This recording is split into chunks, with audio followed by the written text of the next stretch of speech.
Este que vedes aquí, en Santiago de Compostela, é o Auditorio de Galicia, María Escuridade de noite. E aí, se os fixades ven varias distancias, están os patos.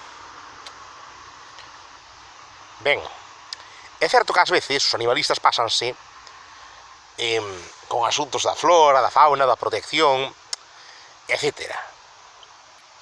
Pero hai que facer un tramo medio. Non temos que deixar de comer carne. Tamén debemos, vamos a ver, non deixar case demasiado dunha especie e pouco doutra, nin destrozar os hábitats. Pero estes patos que están aquí alimentanse do pasto que hai, bueno, das ervas que hai alrededor do estanque, e tamén, bueno, xa vemos algúns outros ali, e tamén se alimentan ao mellor de algún peixe que nada pola auga. E son parte da vida. A estes patos non hai por que cazalos. Patos silvestres que anden polos montes, igual sí. Pero sempre respetando un equilibrio do hábitat.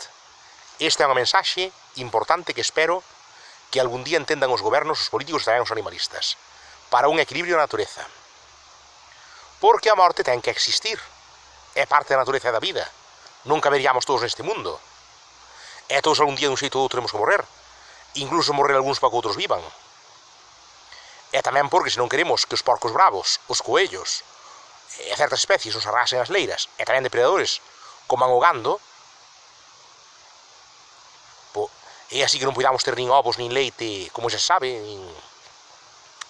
pois igual hai que cazar para protexer o gando, pero sempre dentro da ecoloxía e dunha medida xusta, nada máis e nada menos. Sigo lanzando esta mensaxe para que calle entre a sociedade e a xente comprenda a verdade das cousas. Con isto concluímos. Abur.